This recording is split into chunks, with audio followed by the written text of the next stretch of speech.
Mr. President. Senator from Hawaii. Thanks, Mr. President. Earlier this week, I spoke about the historic accomplishments of the Senate Committee on Indian Affairs with my good friend and Vice Chair, Lisa Murkowski, over the last 4 years. I made it very clear that the foundation of this success was and continues to be Native leaders, communities, and advocates sharing their priorities and telling us what's most important to them. I also emphasize that we cannot and will not rest on our laurels because our progress is still in progress. And that's why today we have to pass S1723, the Truth and Healing Commission on Indian Boarding School Policies Act. This bill would establish a federal commission to investigate the federal Indian boarding school era when the federal government partnered with religious institutions in an attempt to assimilate Native children at so-called schools, often far from their homes and families, where they were stripped of their culture, languages, and identities, beaten and abused, both mentally and physically. Thousands, likely more, died at those schools, and those who returned home were never the same. The Truth and Healing Commission would turn the page on this shameful era and help begin the healing process for Native survivors, descendants, and communities, and those who continue to experience the generational trauma and lasting legacy of these policies today. S1723 passed out of the committee after extensive bipartisan debate. Since then, Vice Chair Murkowski and I have worked with the bill's sponsor, Senator Warren, the Native American Boarding School Coalition, and other advocates to refine the bill and to accommodate feedback. The current version of this legislation is the result of hundreds of hours of drafting, redrafting, discussion, and tough negotiations.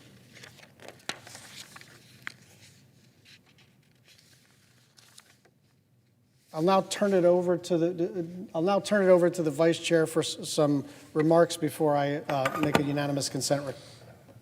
Mr. President. Senator from Alaska. Mr. President, I want to thank and acknowledge Senator Schatz as well as his team on the Indian Affairs Committee for their work as we have sought to advance S1723, the Truth and Healing Commission on Indian Boarding School Policies.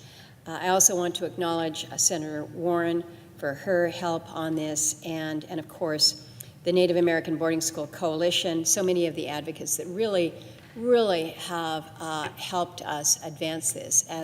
As the chairman of the committee has noted, we have worked this legislation over a long period of time, and it is a priority for us in the committee because for far too long, this dark legacy of the Indian boarding school era has just kind of sat in the corner, unrecognized, unacknowledged. From 1819 to 1969, the U.S. government forcibly removed Native children from their families and tribes, placing them in boarding schools. These Indian boarding schools, as they came to be called, were not just education institutions, but oftentimes they were viewed as tools to eradicate Native cultures, languages, and traditions to, quote, civilize, close quote, Native American children. Again, a very dark era within our government. And so what we seek to do with this bill is create a commission to bring light to the generational trauma caused by this time of Indian boarding schools. By allowing people's stories to be heard, we can help honor the experience of victims and their families, facilitate healing, and foster greater understanding and empathy among all people. I think this is a good step, an important step in helping the survivors of Indian boarding schools and the families and communities that were impacted, help them find healing. We have heard stories, I have heard stories of many in my state who attended boarding schools, some in the state of Alaska, some outside the state of Alaska.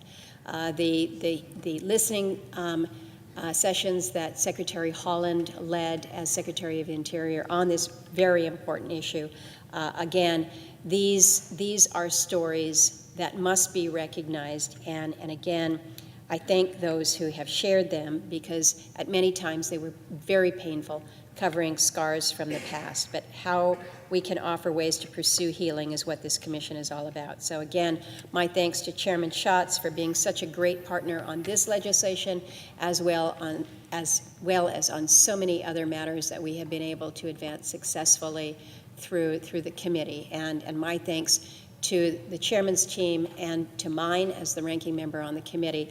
We've done good work. It's been a successful year for the committee, and I'm hoping that there is a path somehow that this legislation will actually be able to be taken up by the House of Representatives and signed into law. That would be a good and a fitting ending.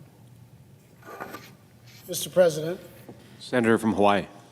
as if in legislative session and notwithstanding Rule 22, I ask unanimous consent that the Senate proceed to the immediate consideration of calendar number 432, S1723.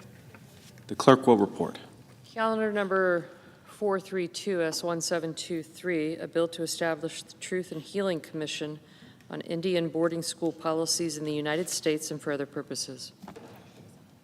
Without objection, the Senate will proceed. I ask unanimous consent that the committee-reported substitute amendment be withdrawn, the Schatz-Murkowski substitute amendment at the desk be considered and agreed to, the bill as amended be considered read a third time. Without objection. I know of no further debate on the bill as amended. Is there further debate? If not, all those in favor say aye. Aye. All those opposed, no. The ayes appear to have it. The ayes do have it. The bill as amended is passed. I ask that the motions to reconsider be considered made and laid upon the table. Without objection. Thank you, Mr. President. It is no small task for us to confront the unbearable burden of our history. Yet to stand before that history in silence, to remain idle while these wounds persist, is to turn away from one of the most fundamental acts of justice and healing that we are in a position to do something about. We have to turn the light on and let the truth out. And this is the work that we've done in the Senate now, and we do hope the House takes action and passes this incredibly important measure into law. I yield the floor.